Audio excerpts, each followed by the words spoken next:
Hello guys, कैसे हैं आप सब लोग। आशा करती हूँ आप सब लोग अच्छे होंगे, खुश होंगे। पॉजिटिव सोचिए, पॉजिटिव को अपनी लाइफ में अट्रैक्ट कीजिए। आज का हमारा टॉपिक है कि किस देवी देवता की कृपा आपके ऊपर बनी हुई है, उनकी ब्लेसिंग्स आपके साथ हैं और उनकी ब्लेसिंग्स के कारण आपके समस्त कार्य सिद्ध होते हैं। ठीक है गाइस, ये बहुत ही इंटरेस्टिंग टॉपिक है क्योंकि हम डिवाइन के बिना सरवाइव नहीं कर सकते। और ये बात भी सच है कि हम जब मुसीबत में होते हैं तो हम डिवाइन को ही याद करते हैं, ईश्वर को ही याद करते हैं, परमात्मा को ही याद करते हैं। तो आइए देख लेते हैं किस देवी देवता की कृपा से आपका जो है जीवन चल रहा है, उनकी ब्लेसिंग्स आपके साथ हैं और आपके सभी काम बन रहे हैं। ठीक है, यह स्क्रीन पे आपको 4 नंबर दिखाई दे रहे होंगे। बहुत ध्यान से सच्चे मन के साथ एक नंबर चुनिए। यदि कोई नंबर आपको अपनी ओर खींचे, आपको आकर्षित लगे, आपको अट्रैक्टिव लगे, आप वो नंबर चूज कर सकते हैं। यदि आप ज्यादा देवी देवताओं में विश्वास रखते हैं आप तो मल्टीपल नंबर भी चूज कर सकते हैं। ये एक टाइमलेस रीडिंग है, आप जब कभी भी देखेंगे ये आपको हेल्प करेगी। और एक जेंडर बेस्ड रीडिंग नहीं है, चाहे आप लड़की हैं, लड़का है, मैन है, वुमन है, हस्बैंड है, वाइफ है, कोई भी है, आप इसको एंजॉय कर सकते हैं। यहाँ स्क्रीन पे आपको 4 नंबर दिखाई दे रहे होंगे। आई होप आपने नंबर चूज कर लिया होगा। आइए देखते हैं किस देवी देवता की कृपा और ब्लेसिंग्स आपके साथ हैं और उनकी कृपा से आपकी लाइफ स्मूथ चल रही है या काम बन रहे हैं या आगे भी काम बनेंगे। दिस इज फॉर 1, ये 2, ये 3 और ये 4। आइए देखते हैं। यदि आपने एक नंबर चूज करा है तो आपके लिए जो कार्ड आया है वो है जजमेंट का कार्ड। और माँ सरस्वती जी की कृपा आप पर बनी हुई है। माँ आपसे कह रही हैं कि आपको अपनी अंतरात्मा में झांकना होगा। मतलब आप बाहर की दुनिया को देखकर जज करते थे खुद को, कि बाहर वालों ने अगर आपसे कह दिया कि आप बुरे हैं तो आपने खुद को बुरा मान लिया। बाहर वालों ने अगर राय बना ली आपके बारे में आप अच्छे हैं तो आपने अपने आप को अच्छा मान लिया। आपने कभी अपने आप को नहीं जाना, अपने अंतर मन को नहीं जाना, अपनी अंतरात्मा से आपने जो है एक बॉन्डिंग नहीं बनाई, उसकी आवाज आपने नहीं सुनी। तो माँ आपसे कह रही हैं कि अपने अंदर झांको, तुम किस लिए इस धरती पे आए हो, तुम्हारा क्या गंतव्य है, तुम्हारा लाइफ पर्पस क्या है, उसके बारे में जानो। तुम्हारी अवेकनिंग हो रही है। तुम जिस भी सिचुएशन में हो, अच्छी में हो, बुरी में हो, तुम अपने आप को होपलेस मत समझो, निराश मत हो। क्योंकि तुम जो पाथ चुनोगे या तुम्हारा जो पाथ है वो पहले से ही चुन लिया गया है, वो पहले से ही स्पष्ट है। पर तुम जो है अनभिज्ञ हो, तुम जानते नहीं हो क्योंकि तुम जीवन में तो आए और तुम दूसरे तीसरे काम में बिजी हो गए। किसी को मनाने में, किसी को प्यार करने में, किसी के पीछे पड़ने में या दुखों में घिर गए। ये सब चलता रहेगा, इसके ऊपर भी तुमको आना है। तुम्हारा कोई भी जो दुख है वो तुम्हें खत्म करने के लिए या तुम्हें दुखी करने के लिए नहीं आया है, वो तुम्हारा पुनर्जन्म करने के लिए आया है। पुनर्जन्म कैसे होगा, उस दुख से आपको सीखना होगा और लाइफ में आगे बढ़ना होगा। हो सकता है पास्ट में आप एक एब्यूजिव रिलेशनशिप में हो या किसी ऐसे पर्सन के साथ हो जो कार्मिक हो, जो आपको बात बात पे दुख देता हो, कष्ट देता हो। तो माँ आपसे कह रही हैं कि समझो अंतरात्मा को और जानो कि तुम इससे क्यों जुड़े हो, क्या इसके पीछे भी कोई भलाई है। तो हो सकता है आपकी अवेकनिंग हो और आप जाने कि आपका लाइफ पर्पस क्या है और आपको जो है अपने समस्त प्रॉब्लम्स का सॉल्यूशन मिल जाएगा। वो आपको आपके अंदर ही छुपा हुआ है, बस आपको जानने की देरी है। माँ आपसे कह रही हैं कि आप बहुत सारे सवालों के जवाब पाएंगे बहुत जल्द, जब आप डिवाइन से कनेक्ट होंगे या अपने आप से कनेक्ट होंगे। तो ये थी नंबर 1 वालों के लिए रीडिंग। यदि आपने नंबर 2 चूज करा है तो आपके लिए जो कार्ड आया है वो है द फूल।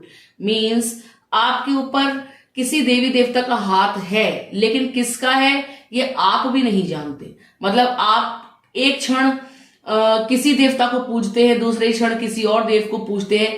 कभी आप भगवान में विश्वास रखते हैं, कभी आप भगवान पे विश्वास नहीं रखते हैं। यहाँ पे प्रभु आपसे कह रहे हैं कि तुम अभी शून्य हो, तुम्हें अभी कोई ज्ञान नहीं है। तुम द फूल का कार्ड दर्शाता है कि तुम चीजों से अनभिज्ञ हो, डिवाइन पावर से अनभिज्ञ हो, जान नहीं पाए उस परम शक्ति को, तुम मेडिटेशन नहीं करते हो, अपने साथ समय नहीं बिताते हो, तुमको जानना नहीं चाहते हो, जो जिस दिशा में ले जाता है तुम उस दिशा में चलने लग जाते हो, भले ही वो रास्ता तुम्हारे लिए सही है या नहीं है, तुम उस रास्ते में कूद पड़ते हो, तुम अपने ऊपर बिल्कुल भी ध्यान नहीं देते हो। तो प्रभु आपसे यहाँ कह रहे हैं कि आपकी एक नई शुरुआत होगी, जहां आपका तीसरा नेत्र, थर्ड आई ओपन होगा, आप चीजों को बेहतर तरीके से जान पाएंगे। अभी तक आप जो है इस स्टेट में थे कि आप भगवान को नहीं मानते थे, या आप किसी इंसान की बातों में आकर वैसे ही कर्म करने लग जाते थे, किसी ने कुछ बोल दिया तो आपने वो मान लिया और आप उसी के अनुसार चलने लगे, और आगे जाकर जो है आपको ठोकर मिली। ये अब तक आपके साथ होता आया है।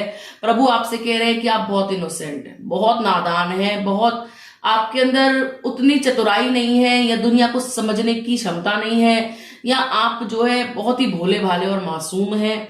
आप जो है एडवेंचर कर लेते हैं, रिस्क ले लेते हैं बिना सोचे समझे कि इसका परिणाम क्या होगा।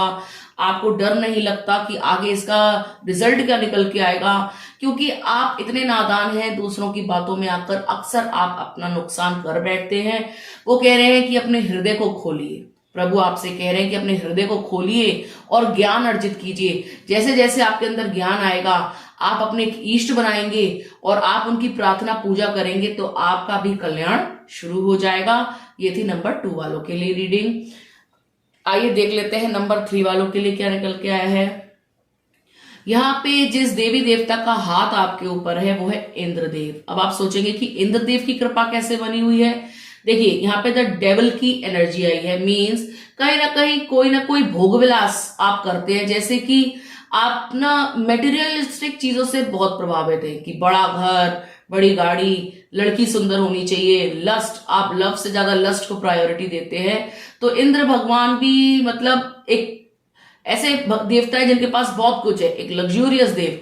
तो आप मानते किसी भी देव को, लेकिन आप उनसे भी कहीं ना कहीं प्रभावित रहते हैं कि इंद्र भगवान देखो कितनी सारी अप्सराओं के साथ रहते थे, इतना बड़ा सोने का महल, इतना अच्छा उनका वाहन हाथी, एरावत हाथी। तो मेरे पास भी एक अच्छा वाहन यानी बड़ी कार होनी चाहिए, बहुत सारी अप्सरा यानी बहुत सारी गर्लफ्रेंड्स होनी चाहिए, मैं जो है एक लग्जूरियस लाइफ जीऊं, मेरा गाड़ी बंगला हो। तो आप भी मेटेरियलिस्टिक चीजों की तरफ बहुत ज्यादा ध्यान देते हैं, आप मटीरियल पावर चाहिए, आप जो है एडिक्शंस आपको बहुत ज्यादा है, कहीं ना कहीं आप चीजों को लेकर एडिक्टेड है, किसी इंसान को लेकर आप एडिक्टेड हैं, या तो किसी की लत आपको लगी हुई है, चाहे वो इंसान की हो, चाहे वो नशे की हो, चाहे वो किसी गलत काम को करने की हो। और आप अक्सर डिप्रेस्ड हो जाते हैं कि जब आप सोचते हैं कि जीवन में मजा आ रहा है और जब वो मजा कम होना शुरू हो जाता है तो आप डिप्रेशन में जाना शुरू हो जाते हैं। अब आपको लगता है कि धीरे धीरे मजे घट रहे हैं, तो एक जो मजा आ रहा था, जो इंजॉयमेंट हो रहा था, अब वो घट रहा है। जब वो घटना शुरू होता है तो आप डिप्रेस हो जाते हैं, आपकी जो थिंकिंग है वो बहुत ही नेगेटिव है, कभी कभी ऐसी हो जाती है, आप सब कुछ होते हुए भी आप जो है नकारात्मक सोचने लग जाते हैं। तो प्रभु आपसे कह रहे हैं कि मेटेरियलिस्टिक लाइफ से खुद को उठाइए, इन चीजों के ऊपर भी एक दुनिया है, ये सारी चीजें आपको प्राप्त होंगी, लेकिन आप इनको गलत तरीके से पाना चाहते हैं। प्रभु आपसे कह रहे हैं कि सत्कर्म कीजिए, अच्छे कर्म कीजिए, आपको ये सारी चीजें सही तरीके से प्राप्त करनी होंगी। दूसरे का हड़पना, दूसरे की चीजों को नजर लगाना, या दूसरे की चीजों को पाने की लालसा, या मल्टीपल रिलेशनशिप्स में जाने की लालसा, ये सारी चीजें आपकी लाइफ को खराब कर सकती हैं। आपको प्रभु की शरण में जाना चाहिए, और इंद्र देवता से ये नहीं सीखना चाहिए कि वो भोग विलासी थे, बल्कि ये सीखना चाहिए कि हमको अपनी चीजों पे कैसे कंट्रोल करना है, कि इतना सब कुछ होकर भी हम जो है कैसे यूनिवर्सल पावर के कंट्रोल में थे या सही कार्य करते थे। तो आपको जो है सही कार्य करने चाहिए और ज्यादा ओवर मेटेरियलिस्टिक नहीं होना चाहिए। ये थी आपके लिए रीडिंग नंबर 3 वालों के लिए। यदि आपने नंबर 4 चुना है तो आपके लिए जो कार्ड आया है वो द हैंग्ड, यानी जिस देवता की कृपा या ब्लेसिंग्स आपके साथ है वो है अग्निदेव। यानी कि अग्नि की तरह आपके अंदर भी एक ज्वाला जगती है, मतलब एक फायर है आपके अंदर, एक डिजायर है, आप पैशनेट हैं चीजों को लेकर। जैसे आप चीजों को, आप एक ऐसे इंसान हैं जो स्पिरिचुअली बहुत हाई है, आप चीजों को जाने देते हैं, आप नकारात्मक चीजों को अपने पास नहीं रखते, आप लेट गो करने की पावर रखते हैं। जैसे आग में जाने पर हर बुरी चीज स्वाहा हो जाती है, और बुरी क्या अच्छी क्या स्वाहा हो जाती है, क्योंकि आग एक शुद्ध चीज है। वैसे ही आपका हृदय भी बहुत शुद्ध है। आप बुरी चीजों को दिल में नहीं दबाते, आप उनको लेट गो कर देते हैं। आपका एक त्यागी वाला नेचर है, मतलब आप सैक्रिफाइसिंग है, आप चीजों का बलिदान देने से नहीं चूकते। आप जैसे को तैसा है, मतलब आप वही रिफ्लेक्ट करते हैं जो दुनिया आपके साथ करती है। अगर आप शुद्ध रहेंगे, पारस्कृत रहेंगे, तो आपका बहुत जल्द स्पिरिचुअल डेवलपमेंट होगा।